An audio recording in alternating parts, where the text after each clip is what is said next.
Right පටන් ගමු නේද? අයිබෝවන් හැමෝටම අපි ක්ලාස් එක පටන් ගමු පුතේ. එතකොට දැන් අද අපිට කතා කරන්න තියෙනවා ඔයාලට මතක ඇති අපි එදා එක්ස්ට්‍රා ක්ලාස් එකක් කළා. ඔයාලට ඇහෙනව නේද? ගැටලුවක් නැහැනේ.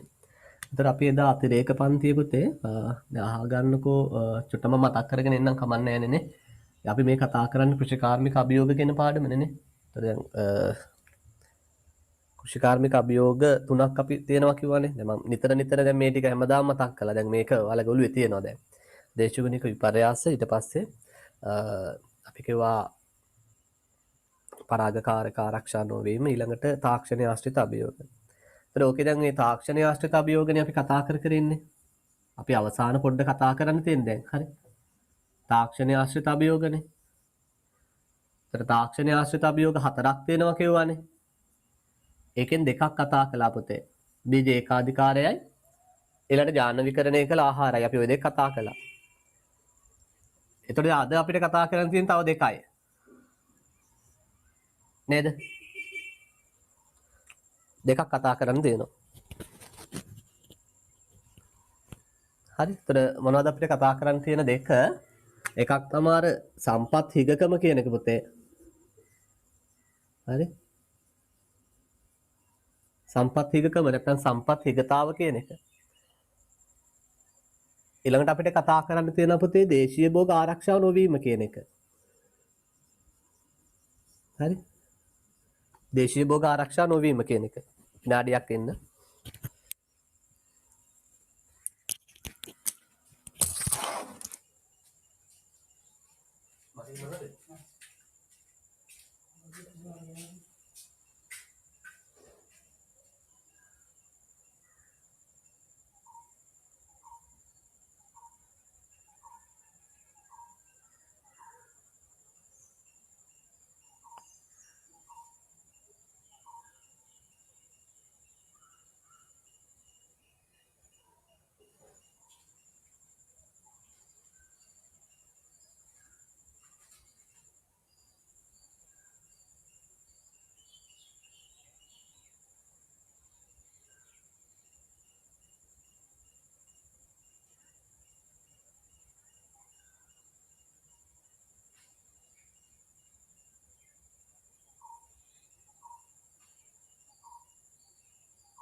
right. එතකොට මම කිව්වේ පුතේ අපිට අද කතා කරන්න තියෙන මාතෘකා දෙක මොනවද කියන එක අපි එනම් ඉක්මනට ඒ දෙකත් කතා කරලා ඉවර කරමු. එතකොට අපේ 19 වෙනි පාඩම ඉවරයි. මම කියවන්න පොඩි පාඩමක්. ඊළඟට ඔයාලට තියෙන්නේ දැන් ওই ටික හොඳට පාඩම් කරලා විභාගෙට රෙසෙට් වෙන්න. right. ලියන්න එහෙනම් මාතෘකාව අද දවසේ අපේ පළවෙනි මාතෘකාව දැන් ඔයාලා දන්නවා පුතේ ඔන්න මම අර සාමාන්‍යයෙන් ඔය අනිකුත් පන්ති වල වගේ නිකම්ම පුතේ දැන් ඔය ආපු ගමන් මාතෘකාව ලියාගන්න එහෙම උගන්වන්නේ නැහැ මොකද සමහර විට නේද කියන්න බෑනේ ඉතින් ඔයාලා පාඩමට සෙට් වෙලා එනවද දන්නේ නැහැ ඉතින් ඔන්න දැන් ඔයාලට දැන් අවබෝධයක් තියෙනවා අපි අද මොකද්ද කරන්න කියන එක හරි තාක්ෂණීය ආශ්‍රිත අභියෝගය යටතේ දෙකක් කතා කරලා තියෙනවා ඊටු දෙක තමයි කතා කරන්නේ දැන් ඔයාලා දන්නවා අපි කොහෙද මේ යන්න හදන්නේ කියන එක රයිට් එහෙනම් ඔන්න ගන්න මාතෘකාව කෘෂිකර්මාන්තය සඳහා අවශ්‍ය සම්පත් හිගකම කෘෂිකර්මාන්තය සඳහා අවශ්‍ය සම්පත් හිගකම කෘෂිකර්මාන්තය සඳහා අවශ්‍ය සම්පත් හිගකම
right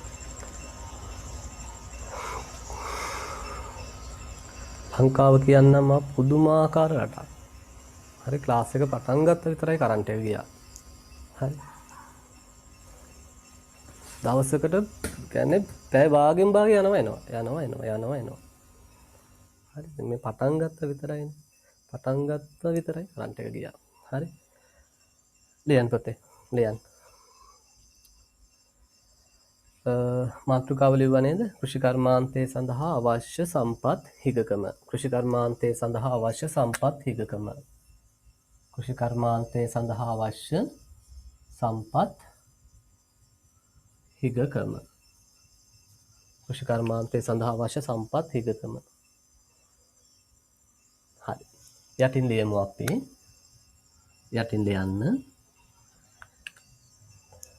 කෘෂිකර්මාන්තයේදී ප්‍රධාන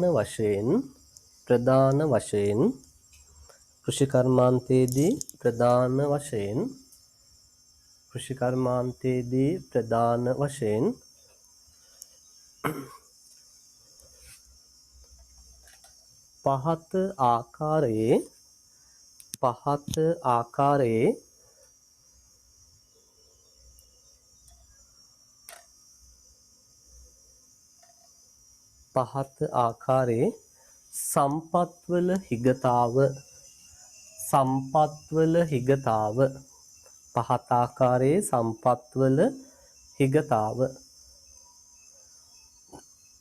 පහත ආකාරයේ සම්පත්වල හිගතාව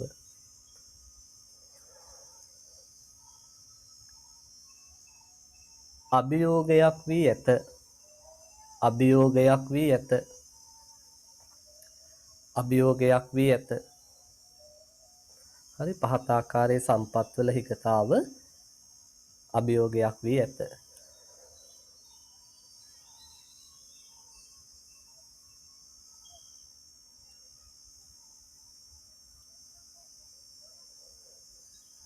right ලියන්න පළවෙනි එක වගා බිම්වල ප්‍රමාණය වගා බිම් ප්‍රමාණය සීමා වීම. ඔන්න පළවෙනි අභියෝගය පුතේ. වගා බිම් ප්‍රමාණය සීමා වීම. වගා බිම් ප්‍රමාණය සීමා වීම. වගා බිම් ප්‍රමාණය සීමා වීම.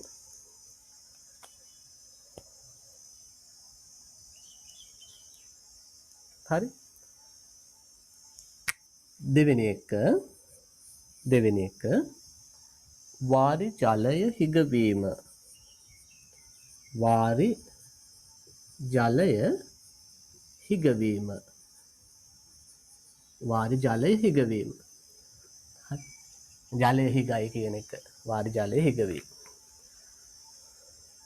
ඊළඟට තුන්වෙනි එක පුතේ. තුන්වෙනි එක මානව සම්පත හිගවීම.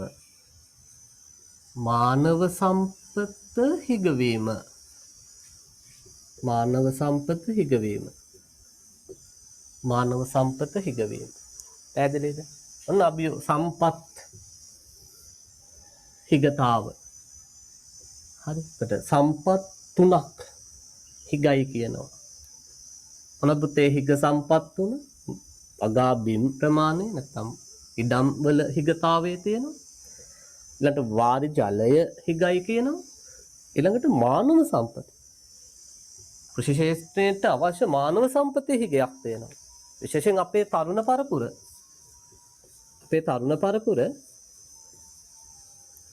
හරි. කෘෂි කර්මාන්තයට යොමු වන ප්‍රමාණය සැලකිය යුතු විදිහට අඩු වෙලා තියෙනවා පුතේ. යන්නෙම නෑ දැන්. නේද? කෘෂි කාර්මික ක්ෂේත්‍රයට තරුණ පරපුර යොමු වෙන්නෙම නෑ. එයාලා වැඩිපුර යන්නේ අපි ඔයාලා පළවෙනි පාඩම එහෙම ඉගෙන ගන්නවා. එයාලා වැඩිපුර යන්නේ එක්ක කර්මාන්ත ක්ෂේත්‍රයට එහෙම නැත්නම් සේවාංශයට. කෘෂි කර්මාන්තයට යොමු වන ප්‍රමාණය ශීඝ්‍රයෙන් අඩු වෙනවා. ඒතර කෘෂි කර්මාන්තයේ මානව සම්පතේ ලොකු හිගයක් නිර්මාණය වෙනවා. හරි. ඒක අභියෝගයක් විදිහට අපි ඔන්න කතා කරනවා මෙතන. පැහැදිලි නේ? එහෙනම් ඔන්න කෘෂි කර්මාන්තය ආශ්‍රිත සම්පත් වල හිගතාවය යටතේ අපි කියනවා සම්පත් තුනක හිගයක් අපිට දැක ගන්න පුළුවන්. නැවත මතක් කළොත් වගා බිම්, වාරි ජලය, මානව සම්පත කියලා අපි කියනවා. පැහැදිලිද? right. දැන් අපි මෙහෙමනේ දැන් මේක ප්‍රශ්නයක් අභියෝගයක් කියලා අපිට මේකම කතා කරගෙන ඉඳලා හරියන්නේ නැහැ. මේකට මොකක් හරි විසඳුමක් හොයන්න ඕනනේ. අපි බලමු මොකක්ද අපිට මේවට කරන්න පුළුවන්. මොනවද අපිට මේකට ගන්න පුළුවන් ක්‍රියාමාර්ග. right. ගන්න යටින් වෙනම රූලකින් තරු ලකුණක් දාලා කෘෂි කර්මාන්තය සඳහා ලියන්න පුතේ. කෘෂි කර්මාන්තය සඳහා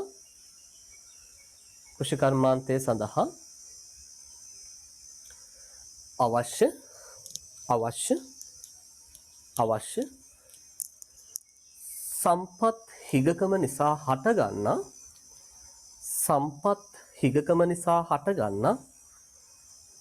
සම්පත් හිගකම නිසා හටගන්නා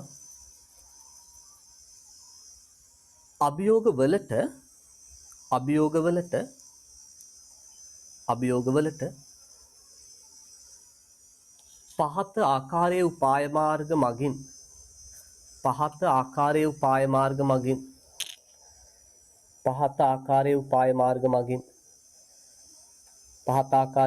මාර්ග මගින්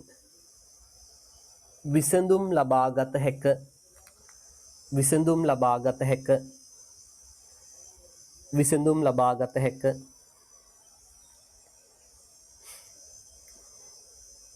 හරි. විසඳුම් ලබාගත හැක. right. ගන්න පුතේ පළවෙනි එක. මම එකින් එකට එන්නම්. හරි මේවා ලේසි. ඔයාලට තේරුම් ගන්න පුළුවන්. ලියන්න පළවෙනි එක. කෘෂි සම්පත් උපයෝජන වචනේ හරියට ලියන්න. උපයෝජන. කෘෂි සම්පත් උපයෝජන කාර්යක්ෂමතාව වැඩි කිරීම. කෘෂි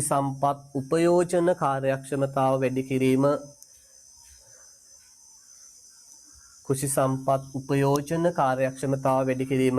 right. පොතේ උපයෝජන කාර්යක්ෂමතාව කියන්නේ අපි ඒ වගේන් උපරිම ඵල නෙලා ගන්නවා. ඒ කියන්නේ උපරිම ප්‍රයෝජනය ගන්නවා. ඒකයි උතන අදහස් කරන්නේ උපයෝජන කාර්යක්ෂමතාව වැඩි කරනවා කියන්නේ අපි මේ සම්පත් උපරිම විදිහට සම්පත් අපතේ නොයවා තියෙන සීමිත සම්පත පරිස්සමට උපරිම විදිහට ප්‍රයෝජනයට ගන්නවා. ඒකට අපි කියනවා සම්පත් උපයෝජන කාර්යක්ෂමතාව වැඩි කරනවා කියලා. පැහැදිලි නේද? right. ඊළඟට දෙවෙනි එක ලියන්න. දෙවෙනි ක්‍රියාමාර්ගය අභියෝගාත්මක වන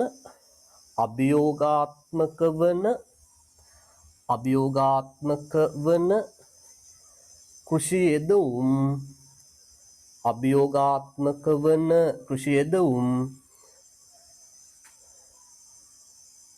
තිරසරව භාවිත කිරීමෙන් තිරසරව භාවිත කිරීමෙන්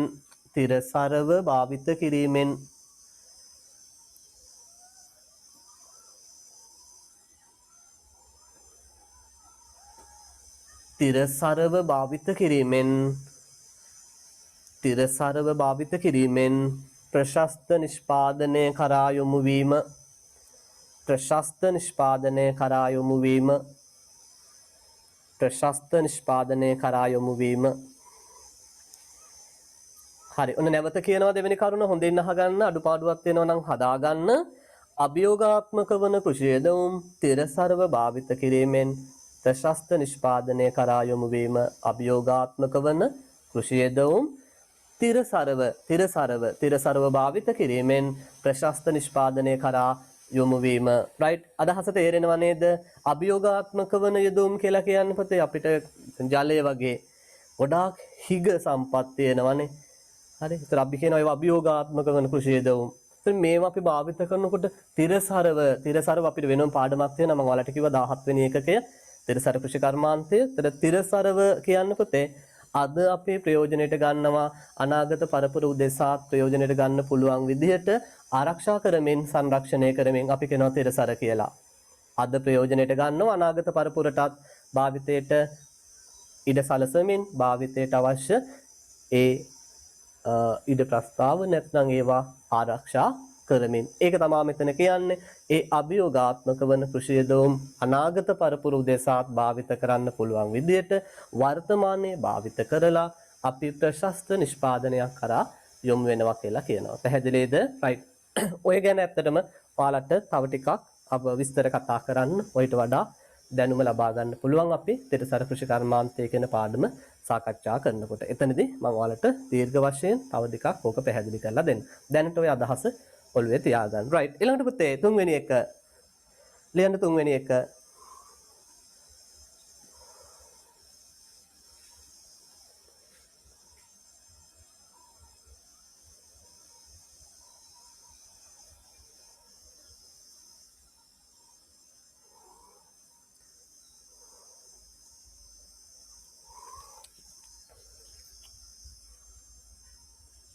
right. ලියන්න තුන්වෙනි කරුණ පස හා ජලය රැක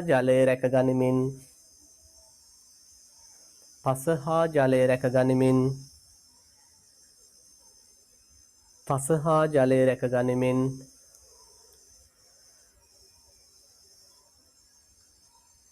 ඵලදායී කෘෂි කර්මාන්තයක පස හා ජලය රැක ගනිමින් ඵලදායී කෘෂි කර්මාන්තයක යෙදිය හැකි ක්‍රමවේද අනුගමනය කිරීම.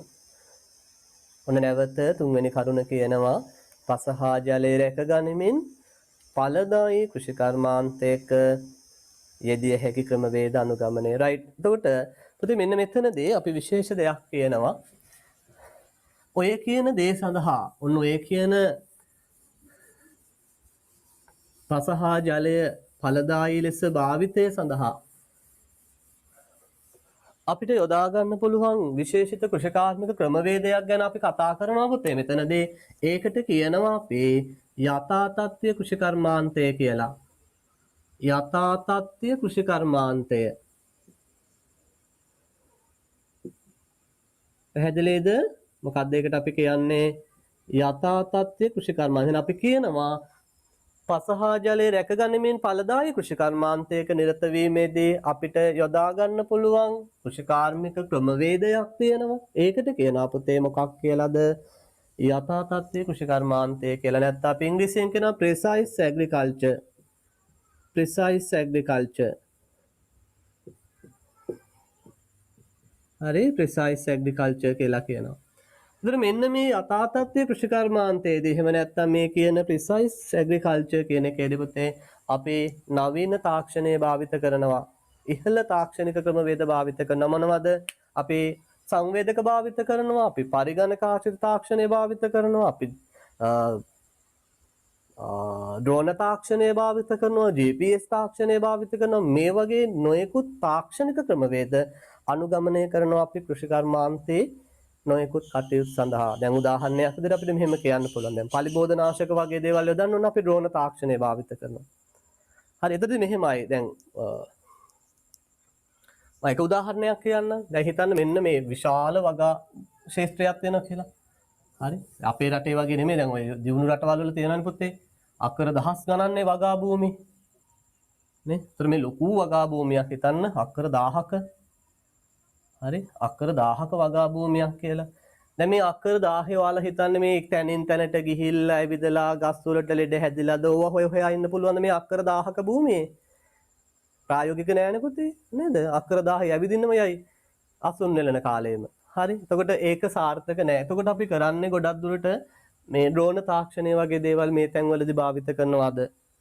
හරි. අපිට පුළුවන් මේ කොහේ හරි තැනක යම් භෝග නැත්නම් මේ කොහේ හරි තැනක තියෙන ගහක භෝගයක පෝෂක උණතාවක් තියෙනවා නම් කොහේ හරි තැනක තියෙන භෝගයකට රෝගයක් වැළඳිලා තියෙනවා නම් අපිට පුළුවන් ඒක හොයාගන්න. මොකද අපි කරන්නේ අපිට පුළුවන් මේක උඩින් ඩ්‍රෝන කැමරාවක් නැත්නම් ඩ්‍රෝන එකට සවි කරපු නැත්නම් ඩ්‍රෝන කැමරාවක් යවන්න පුළුවන්. ඒ ඩ්‍රෝන කැමරාවෙන් අපි ඡායාරූප ගන්නවා. එකින් එක තැනින් තැන ඡායාරූප ගන්නවා. තරන්න ඡායාරූප ගන්නකොට අපිට අහු වෙනවා එක තැනක තියෙනවා මොකක් හරි අවුලක්. අපි ඒක විශේෂයෙන් පරීක්ෂා කරනවා. අපිට පේනවා එතන යම් රෝගයක් පැතිරීගෙන යනවා. හරි. ඒතර අපිට පුළුවන් ඕනනම් අන්න දැන් එතෙන්ට ගිහිල්ලා ඒක පරීක්ෂා කිරීමක් කරන්න පුළුවන්. එහෙම නැත්නම් ඒක ඒ ගන්න පින්තූර හරහාම අපිට හඳුනා ගන්න පුළුවන් නම් මෙතන තියෙන මෙන්න මේ ගැටලුව කියලා. මෙතන තියෙන මෙන්න මේ ගැටලුව කියලා.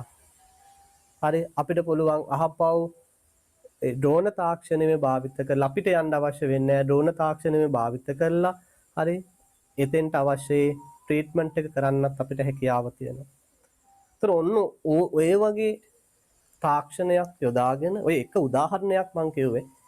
ඔන්න ඕකට තමයි අපි කියන්නේ පුතේ යථා තත්ත්වයේ කෘෂිකර්මාන්තය කියලා. ඉතින් එවැනි කෘෂිකර්මාන්තයක් තුළින් අපිට අර කියපු අභියෝග වලට විසඳුම් පහසුවෙන් හොයාගන්න පුළුවන්. විශේෂයෙන් මානව සම්පතේ හිගකමට අපිට විසඳුමක් හොයාගන්න පුළුවන්. ඊට අමතරව පස ජලය මේ දේවල් වලත් අපිට සංරක්ෂණ ඒ වගේ ඵලදායීතාව වැඩි කරගන්න මේ කෘෂිකර්මාන්තය යොදා ගන්න පුළුවන් කියලා කියන. ඉතින් අද ලෝකයේ දියුණු රටවල්, ගොඩක් දියුණු රටවල් ජපානය වගේ රටවල් ගත්තාම එයාලා සම්පූර්ණයෙන් හරි කරන්නේ මෙන්න මේ තාක්ෂණ වල වීඩියෝස් එහෙම බලන්න ඉන්ටර්නෙට් එකට ගිහිල්ලා හොයලා. දැන් එයාලා ඔය මිනිස්සු යොදාගන්නේ නැහැ මේ කෘෂිකර්මාන්තයේ කිසි දෙයකට.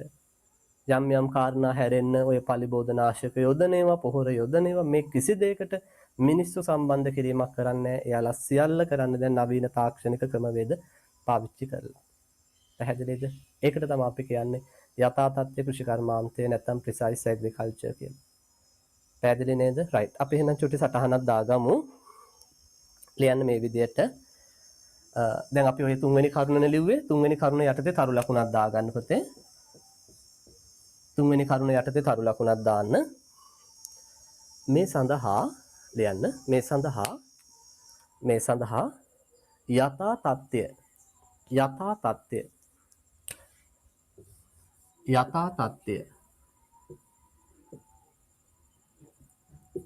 තත්ත්වය කෘෂිකාර්මික පිළිවෙත් යථා තත්ත්වය කෘෂිකාර්මික පිළිවෙත් අනුගමනය කළ හැක යථා තත්ත්වයේ කෘෂිකාර්මික පිළිවෙත් අනුගමනය කළ හැක. හරි. ගන්න පුතේ වෙන පාට පෑනක් ගන්න. වෙන පාට පෑනක් ලියන්න මේ විදිහට අලුත් රූලකින් යථා තත්ත්වයේ කෘෂිකර්මාන්තය යනු ලියන්න යථා තත්ත්වයේ කෘෂිකර්මාන්තය යනු යථා තත්ත්වයේ කෘෂිකර්මාන්තය යනු ඔන්න මම දැන් අර්ථ දැක්වීම දෙනවා ලියාගෙන යන්න. වගා ශේෂ්ත්‍රය තුල හෝ වගා ශේෂ්ත්‍රය තුල හෝ වගා ශේෂ්ත්‍රය තුල හෝ වගා ශේෂ්ත්‍ර අතර වගා ශේෂ්ත්‍ර අතර විචලතාව නිරීක්ෂණය කරමින් විචලතාව නිරීක්ෂණය කරමින් විචලතාව නිරීක්ෂණය කරමින් හා අගයමින් අගයමින් හා අගයමින්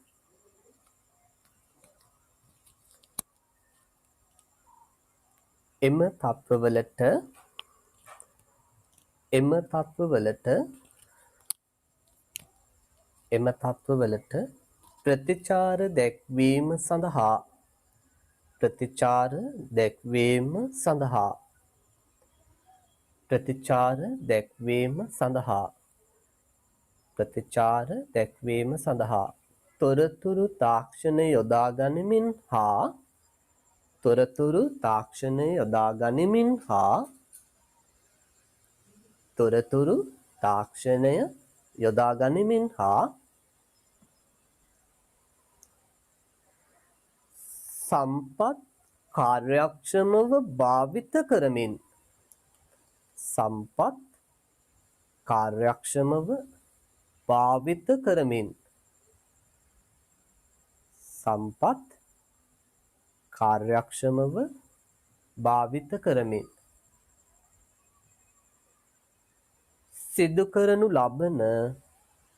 සිදු කරනු ලබන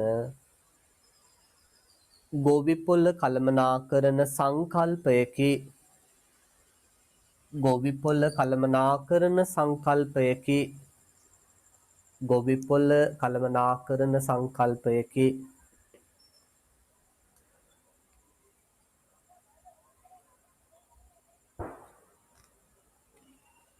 පැහැදිලි නේද? ඒතර ඒ විදිහට තමයි පුතේ අර්ථ දැක්වීම අපි දෙන්නේ. ඒතර අර්ථ දැක්වීමක්නේ. ඒක ඔයාලා පාඩම් කරගන්න. නමුත් අදහස අයිඩියා එක ඔළුවේ තියාගන්න මෙන්න මේකයි මේකෙන් කියවෙන්නේ කියන එක. හරි? අයිඩියා එක ඔළුවේ තියාගෙන පාඩම් කරන්න. එතකොට මතක තියාගන්න ලේසි. එමෙ නැතුව නිකම්ම කට පාඩම් කරන්න යන්න එපා. දැන් අදහස ඔළුවේ තියෙනවනේ මම පැහැදිලි කළානේ මොකද්ද මේ තුල සිද්ධ වෙන්නේ කියන එක. රයිට්. අපි අලුත් රූලකින් අහපවු ලියමු. සාමාන්‍ය පෑනට එන්න දැන්. සාමාන්‍ය පාට පෑනකින් මෙහිදී තොරතුරු තාක්ෂණය පදනම්ව මෙහිදී තොරතුරු තාක්ෂණය පදනම්ව මෙහිදී තොරතුරු තාක්ෂණය පදනම්ව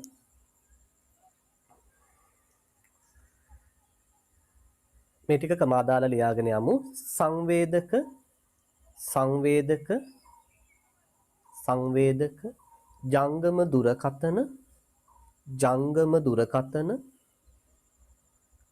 ජංගම දුරකථන GPS ඔන්න මම ලියන බෝඩ් එකේ GPS GSS GIS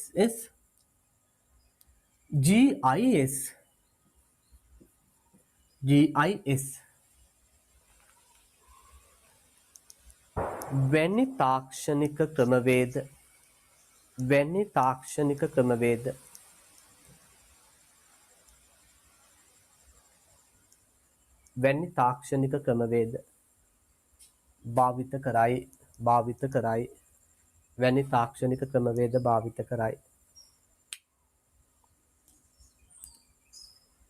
වැනි තාක්ෂණික ක්‍රමවේද භාවිත කරයි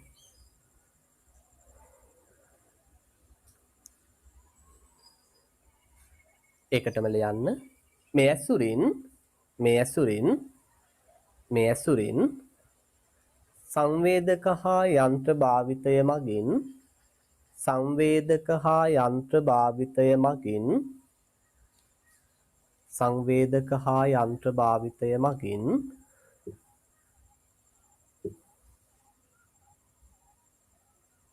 පාංශු හා භෝගවල තත්වය පාංශු හා භෝගවල තත්වය පාංශු හා භෝගවල තත්වය නිරීක්ෂණය කරමින්ද අවශ්‍ය ප්‍රතිකර්ම සිදු කරමින්ද නිරීක්ෂණය කරමින්ද අවශ්‍ය ප්‍රතිකර්ම සිදු කරමින්ද අස්වනු වැඩි කිරීම සිදු කෙරේ. අවශ්‍ය ප්‍රතිකර්ම සිදු කරමින්ද අස්වනු වැඩි කිරීම සිදු කෙරේ. අස්වනු වැඩි කිරීම සිදු කෙරේ. අස්වනු වැඩි කිරීම සිදු කෙරේ. හරි. පැහැදිලිද? එතකොට ඔය සම්පත්හිගතාව යටතේ කතා කරන කොටස් වලින් වැදගත් කොටසක් තමයි යථා තත්ත්වයේ කෘෂිකර්මාන්තය කියන එක. ඒ නිසා ඒක විශේෂයෙන් මතක තියාගන්න. ඔය කෑල්ලෙන් ප්‍රශ්නයක් ඇහුවොත් බහුවර්ණ පේපර් එකේ හරි විභගතයකේ හරි අනිවාර්යෙන් ඔන්න ඔය යථා තත්ත්වයේ කෘෂිකර්මාන්තයෙන් තමයි ප්‍රශ්නය අහන්නේ. ෂුවර්. ඒක නිසා මොකද ඔය ඕවා සම්පූර්ණ විභාගෙ මේ සිලබස් එකට පුතේ අලුතින් එකතු කරපු පාර්ට්නේ. තිබුණේ පරණ සිලබස් වල තිබුණේ සම්පූර්ණයෙන් අලුතෙන් එකතු කළේ. ඒ නිසා ඒක විශේෂයෙන් ඔය යථා තත්ත්වයේ කෘෂිකර්මාන්තය කියන එක විශේෂයෙන් මතක තියාගන්න. මොකද දැන් මට මතකයි පහුගිය කාලේ අපේ ලංකාවේ මුල් වතාවට මේ පයිලට් ස්කේල් ටෙස්ට් එකක් විදිහට මම හිතන්නේ පේරාදෙණිය කැම්පස් එකේ අපේ ෆැකල්ටි ලෙක්චර්ස්ලා ඒ මහාචාර්යවරු සහ තව කෘෂිකර්ම දෙපාර්තමේන්තුවේ නිලධාරීන් එකතු වෙලා පයිලට් ස්කේල් කියලා නියාමන පරීක්ෂාව කියන්නේ අර කොහොමද ඒක කියන්නේ නියම පයිලට් ස්කේල් ටෙස්ට් එකක්. එහෙම තමයි අපි කියන්නේ. කියන්නේ අර අත්හදා බැලීමක් වගේ පුතේ. එහෙම කියමුනේ. අත්හදා බැලීමක් විදිහට මේ ඩ්‍රෝන තාක්ෂණය අපේ රටේ මේ පලිබෝධනාශක ඉසීමට වගේ දේවල් වලට භාවිත කරන්න පුළුවන්ද කියලා අර ඒ අත්හදා බැලීමේ පරීක්ෂණයක් විදිහට කළා. ඒ තමයි ඉස්සෙල්ලාම ලංකාවේ කළේ. ඒ කියන්නේ තාම අපේ රටේ පාවිච්චි වෙන්නේ නැහැ. කෘෂිකර්මාන්තයේ මේවා පාවිච්චි වෙන්නේ නැහැ අපේ රටේ තාම. තාම අපි අත්හදා බලනවා. ලෝකයේ සමහර රටවල් දැන් මේවා යන්න පුළුවන් උපරිම මෙහාට ගිහිල්ලා තියෙන්නේ. මං කිය ජපානයේ වගේ රටවල් මේට අවුරුදු ගණනාවකට කලින් එතනට ඇවිල්ලා තිබුණේ. නමුත් අපේ රට තාම එතනට ඇවිල්ලා නැහැ. ඉතින් අපි තාම උත්සාහ කරනවා අපිත් ඒ මට්ටමට එන්න. හැබැයි ගැටලුව තියෙන්නේ ලෝකයේ අනිකුත් රටවල කෘෂිකර්මාන්තයේ නිරත වෙන්නේ හොඳට ඉගෙන ගත්ත පිරිසක්. ඒ කියන්නේ කෘෂිකාර්මික දැනුම හොඳට තියෙන තාක්ෂණික දැනුම තියෙන පිරිසක්. අපේ රටේ කෘෂිකර්මාන්තයට යොමු වෙන්නේ ගොඩක් දුරට ඒ දැනුම අඩුම ඉගෙන ගත්ත පිරිසක් තමයි කෘෂිකර්මාන්තයට යොමු වෙන්නේ. එතකොට කෘෂිකර්මාන්තයට අලුත් දේවල් අරගෙන යන්න, තාක්ෂණය අරගෙන යන්න, නව දැනුම අරගෙන යන්න ගියපම ලොකු ගැටලුවක් ඇති වෙනවා. මොකද දැනුමෙන් අඩු පිරිසක් තමයි එතන ඉන්නේ. ඒ නිසා තමයි අපේ රටේ කෘෂිකර්මාන්තය අර දියුණු වෙන්නේ නැත්තේ. පහළ මට්ටමක තියෙන. ඒ කියන්නේ තාක්ෂණයේ පැත්තෙන් මම කියන්නේ තාක්ෂණයේ පැත්තෙන් කෘෂිකර්මාන්තය ඉස්සරහට එන ප්‍රමාණය ගොඩක් දුරට අඩු වෙලා තියෙනවා. ඒකට හේතුව අර ඒ දැනුම තියෙන පිරිස නෙමෙයි කෘෂිකර්මාන්තයේ යොමු වෙන දැනුම තියෙන පිරිස.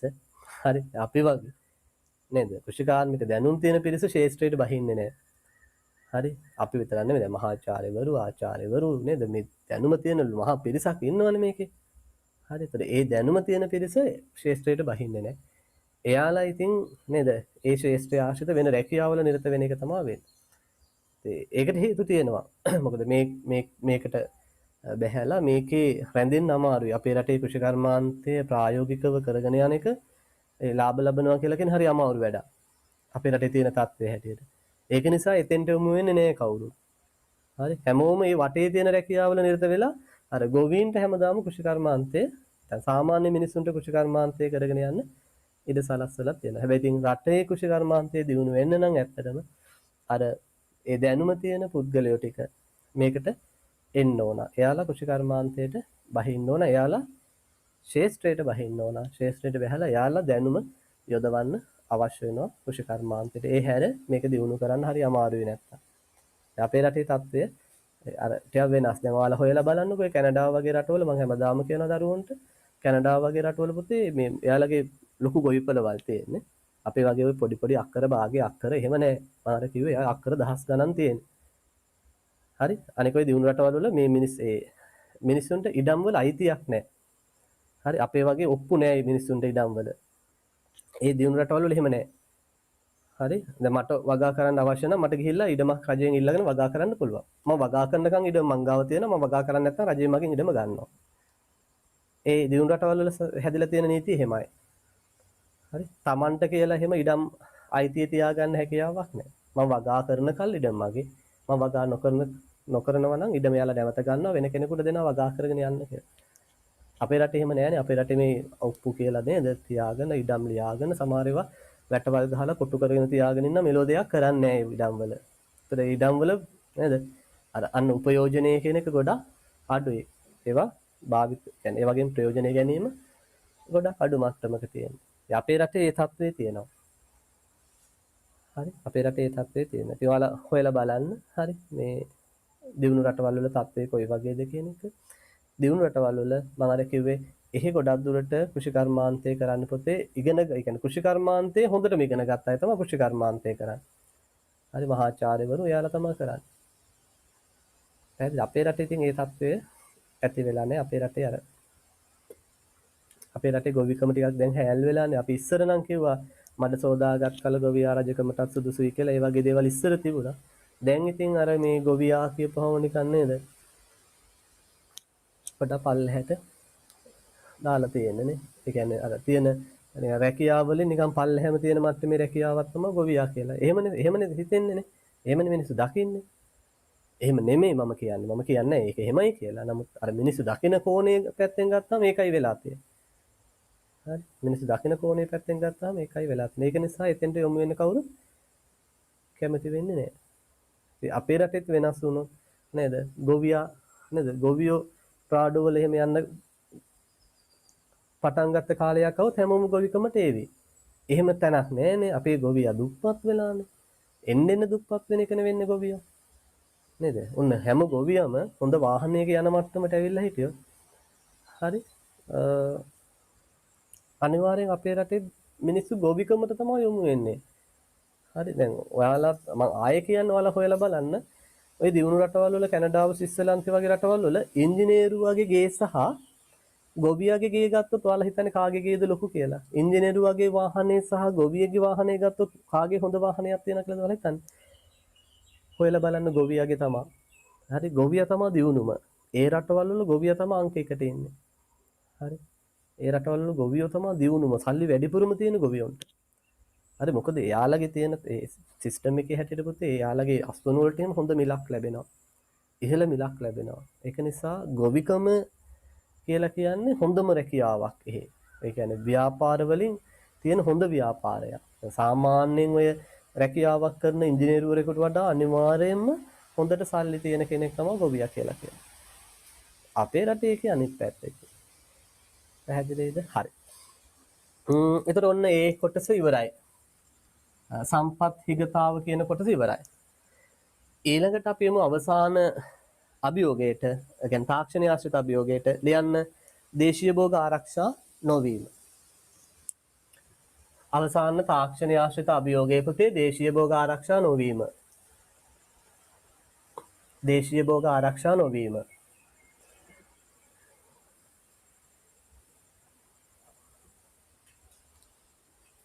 දේශීය භෝග ආරක්ෂා නොවීම. අපේ රටේ සල්ලි තියෙනවා ගොවියට නෙමෙයි අතරමැදි අයට. අර ඔය දඹු ආර්ථික මධ්‍යස්ථාන වල ඉන්න මුදලාලිලාට එහෙම මුකුත්ම නැන්නේ නිකන් පුටුවට එලවා ඉඳගෙන ඉන්නවා සල්ලි ගලනවා. හරි පුටුවට එලලා ඉඳගෙන ඉන්න එක තමයි වෙන්නේ. අර පැත්තෙන් ගන්නවා මේ පැත්තෙන් දෙනවා සල්ලි එනවා. ඔච්චරනේ කරන්නේ නේ ගොවියගෙන් ගන්නවා අනිත් පැත්තෙන් විකුණනවා. දවසකට කෝටි ගණන් සල්ලි. හරි අර අනේ එතන තමයි අපේ රටේ සිස්ටම් එකේ අපි හැමතැනම අපේ අවුල්නේ රටේ. ඒ හැම තැනම අවුල්. එතන ඒ සිස්ටම් එකෙත් අවුල්. මේ කෘෂි නිෂ්පාදන අලෙවිකරණයේ තියෙන බලපෑම අවුලක් තමයි මේ ගොවියට ඔය ඒ අර ගොවියට අදාළ ලාභය යන්නේ නැහැ පොතේ. ඒක යන්නේ අතරමැදියට. විශේෂයෙන් ඔය ආර්ථික මධ්‍යස්ථාන වල ඉන්න ඒ මහා පරිමාණ තොග වෙලෙන්දුන්ට තමයි යන්නේ. හරි මේ මිනිස්සු කරන දේකුත් නැහැ. ඒ මිනිස්සු කරන්නේ ගොවීන්ගෙන් ගන්නවා මේ පැත්තෙන් එදාම අනිත් පැත්තට විකුණන එක දවසකින් ලක්ෂ ගණන් හොයනවා කෝටි ගණන්. හරි. ඒ සිස්ටම් එකේ අවුල තමයි තියෙන්නේ. ඒ සිස්ටම් එක හදනවා නම් හරි අපේ රටේ ගොවීනුත් දියුණු වෙනවා ගොවීන් දියුණු වෙනවා කියලා පෙවුනොත් මිනිස්සු ගොවිකමට යොමු වෙනවා. හරි මිනිස්සු බලන්න පුළුවන් තරම් කොහොම සල්ලි හම්බ කරගන්න සැප ජීවිතයන් ගත කරන්න බලන්නනේ. ඒකට අන්න ගමේ ඉන්න ගොවියොන්ට තමයි හොඳම වාහන ටික තියෙන්නේ ගොතේ. ගමේ ඉන්න ගොවියොන්ට තමයි හොඳම ගෙවල් ටික තියෙන්නේ. සැපට ජීවත් වෙන ගමේ ඉන්න ගොවියෝ ටික. කවුරුත් කැමති එහෙනම් ඊට පස්සේ වගාවට යමු වෙන. අපිත් එහෙනම් මේ නේද? අපි කෘෂිකර්මාන්තයේ පැත්තට යමු යමු. දැන් ඒක අනිත් පැත්තනේ. ගමේ ඉන්න දුප්පත් මිනිහා ගොවියා. හරි ෆුඩ් බයිසිකලේ තමයි තාම යන්නේ. ඒක ෆුඩ් බයිසිකලයකුත් නෑ සමහරවල්. හරි එතකොට ඉතින් කවුරුත් ඒ පැත්තට යමු වෙන්න බලන්නේ නෑ. මෙහෙමයි. කෘෂිකර්මාන්තයට යොමු වෙලා මහා පරිමාණයෙන් කරගෙන යන සල්ලි තියන අය නැතුව නෙමෙයි ඉන්නවා. නමුත් හරි අතලොස්සයි ඉන්නේ. මහා පරිමාණයෙන් කරලා හරි දියුණු වුණ අය ඉන්නවා. හරි ඔයාලගේ ගම්වල එහෙමත් ඇති සමහර විට. හරි මහා පරිමාණයෙන් මොනවා හරි නේද? වගාවක් හරි මොකක් හරි කරගෙන යනවා. දැන් මෙහෙමයි. අර කුකුල් කර්මාන්තයට යොමු වෙලා ඉන්න අය නම් සල්ලි තියනවා. බ්‍රොයිලර් කර්මාන්තේ එයාලට නම් කොහොමද සල්ලි තියනවා. මොකද ඒක ගොඩක් ලාභ ලබන ව්‍යාපාරයක්. හරි අපි යමු දේශීය භෝග ආරක්ෂා නොවීම මේ ගැන අපි කතා කරලා තියෙන පොතේ. 아무තුයෙන් මේ කතා කරන්න දෙයක් නැහැ. අපි අර බීජ ඒකාධිකාරය ගැන කතා කරන තැනම මම මේට අදාළ විස්තර ටික කතා කළා. මතකයි නේද? අපි කියව පොතේ දැන් අපේ රටේ ගොවීන් අපේ රටේ මිනිස්සු මේ කාලයක් තිස්සේ වැඩිපුර නැඹුරු වෙලා තියෙන්නේ මොන භෝග වර්ග වගා කරන්නද? වැඩි දියුණු කරපු ප්‍රභේද නැත්නම් මේ දෙමුහුම් කියන ප්‍රභේද වර්ග වගා කරන්න හැමෝම නැඹුරු වෙලා තියෙනවා. ඒතර හැමෝම මේ දෙමුහුම් ප්‍රභේද වගා කරන්න යොමු වීම තුලින් මම කිව්වා වලට අපේ රටේ තිබුණු දේශීය ප්‍රභේද වර්ග මොකද වෙලා තියෙන්නේ? ඒවා ටික ආන්න වඳ වේගන ගිහිල්ලා. හරි. එතකොට මේ වඳ වෙලා ගියපු ප්‍රභේද අතර මේ භෝග වර්ග අතර පුතේ අපි ආර්ථික වශයෙන් තියෙන වටිනාකම හඳුනා නොගත්ත බොහොමයක් ප්‍රභේද වර්ග තිබිලා තියෙනවා. හරි. ඉතා වටිනාකම් සහිත ප්‍රභේද වර්ග තිබිලා තියෙනවා. පැහැදිලිද? එතකොට මෙවැනි භෝග ප්‍රභේදයක් අපේ පරිසරයෙන් තුරන් වෙලා ගියොත් නැවත ඒවා ඇති කිරීමේ හැකියාවක් නැහැ කියන එක මතක තියාගන්න. ඒ කියන්නේ අපි කියනවා මේ පෘථුවියෙන් යම් යානයක් ඉවත් වුණොත් ඒ යාන පුතේ නැවත අපිට කෘත්‍රිමව ඇති කරන්න බෑ. ගියොත් ගියාම තමයි. දැන් ඩයිනෝසර්ස්ලා නේද? ඒ වගේ සත්තු අපි කියන වඳ වෙලා ගිහිල්ලා තියෙන්නේ. ඒ වඳ වුණු සත්තු දැන් අපිට ආයෙ ඇති කරන්න බෑ මේ පෘථුවියේ. එයාලගේ යාන මේ පෘථුවියෙන් ඉවත් වෙලා ගිහිල්ලා ඉවරයි. පැහැදිලි නේද? right. අපි එහෙනම් හැඳින්වීමක් ලියමු. ලියන්න මේ විදිහට ඔන්න. වැඩි අස්වනු ලබා දෙන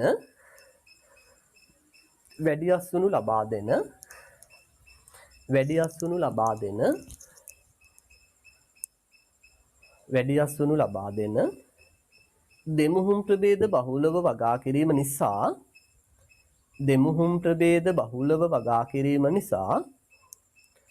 වැඩි අස්වනු ලබා දෙන දෙමුහුම් ප්‍රභේද බහුලව වගා කිරීම නිසා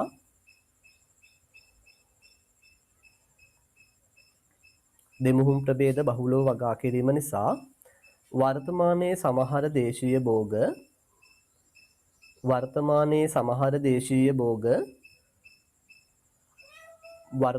සමහර දේශීය භෝග වඳ වී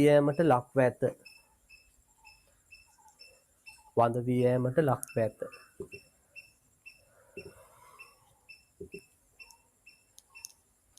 වෙනම රූලකින් ලියමු.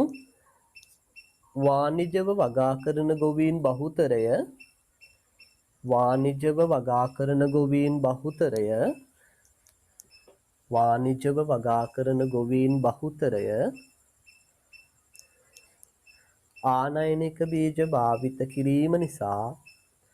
ආනයනික බීජ භාවිත කිරීම නිසා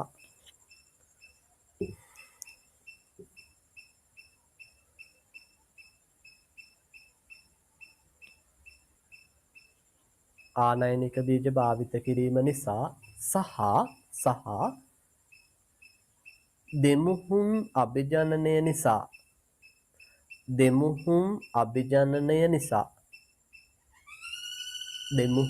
අභිජනනය නිසා අතීතයේ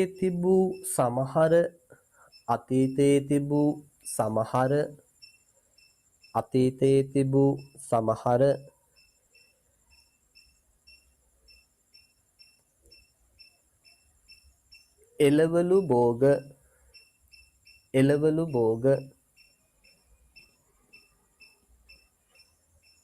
එළවලු භෝග කමාවක් පළතුරු භෝග සහ ධාන්‍ය වර්ග නැත්නම් ධාන්‍ය භෝග එළවලු භෝග පළතුරු භෝග සහ ධාන්‍ය භෝග වර්තමානයේ දක්නට නොලැබේ.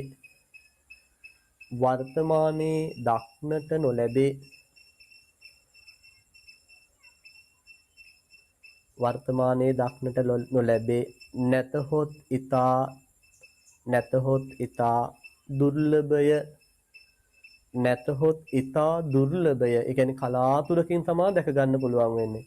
හරි අඩුයි. නැතහොත් ඉතා දුර්ලභය. පැහැදිලිද කියන එක ඔන්න මම නැවත පුතේ වාක්‍ය කියනවා අඩුපාඩුවක් තියෙනවා නම් හදාගන්න. වාණිජ වගා කරන ගොවීන් බහුතරය ආනයනික බීජ භාවිත කිරීම නිසා සහ හරි කියන්නේ පිට රටින් ගේන බීජ භාවිත කිරීම නිසා සහ දෙමුහුන් අභිජය කියන්නේ අපේ රටෙත් පුතේ අපි නේද බීජ නිෂ්පාදනය කරනවා. ඒ කියන්නේ දෙමුහුන් බීජ නිෂ්පාදනය කරනවා. ඒ කියන්නේ රට ඇතුලේ දෙමුහුන් බීජ නිෂ්පාදනයක් තියෙනවා.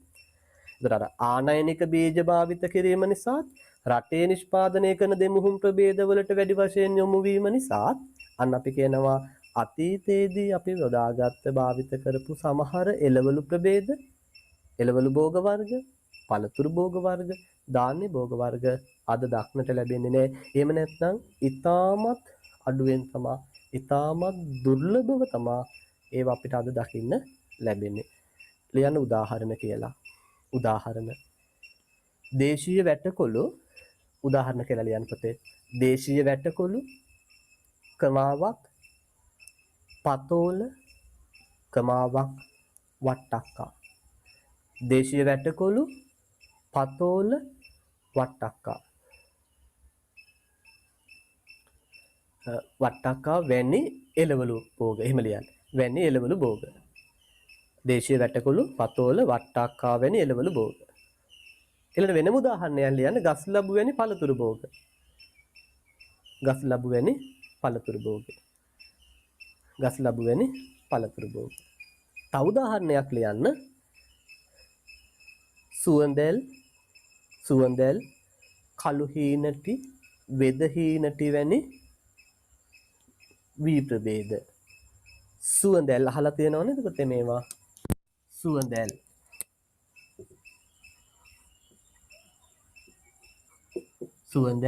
කළු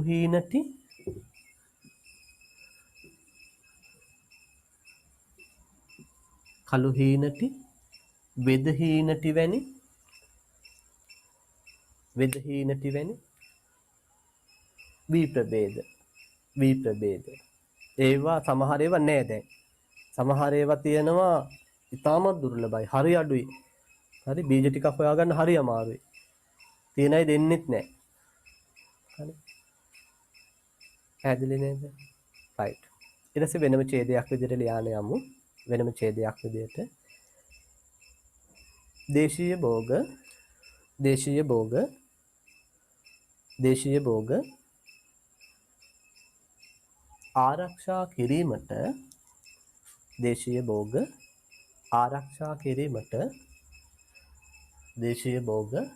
ආරක්ෂා කිරීමට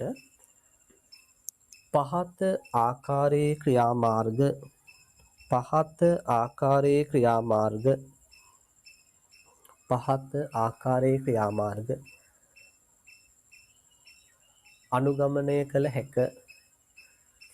අනුගමනය කළ හැක.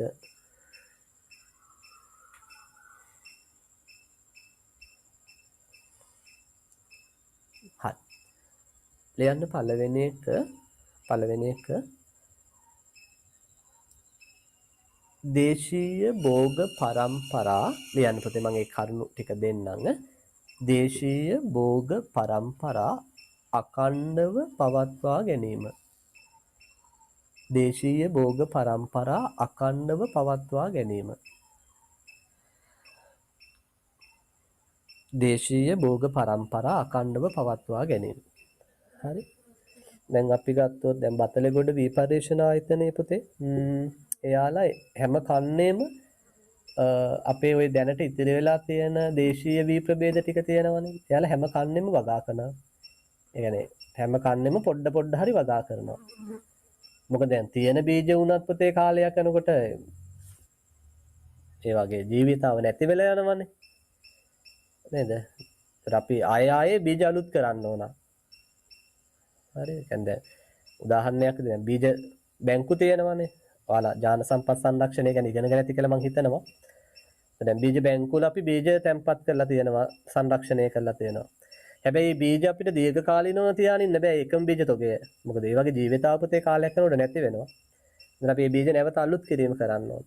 ඒතර ඒ නිසා අනිවාර්යයෙන් මොකද කරන්නේ මේ දේශීය භෝග පරම්පරාව අපි අඛණ්ඩව වගා කරනවා. ඉතින් බතලගොඩ විපර්යේෂණ ආයතනයේ මගින් ඉතුරු වෙලා තියෙන වී ප්‍රභේද ටික ආරක්ෂා කරගන්න අපේ පැරණි වී ප්‍රභේද ටික එයාලා මේ දේ කරනවා. හැම කන්නේම එයාලා වගා කරනවා.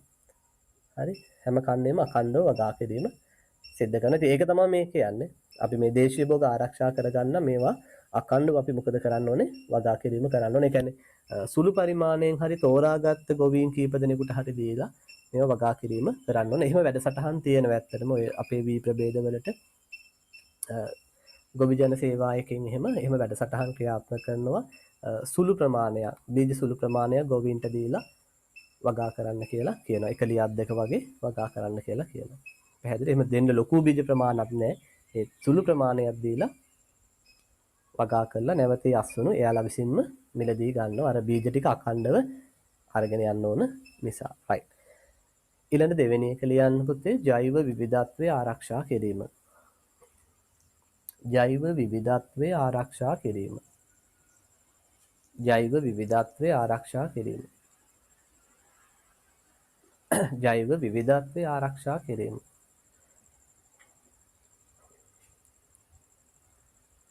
ජෛව විවිධත්වය ආරක්ෂා කිරීම.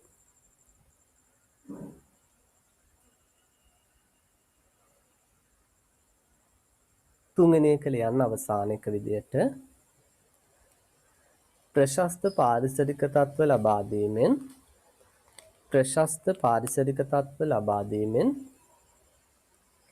ප්‍රශස්ත පාරිසරික තත්ත්ව ලබා දීමෙන්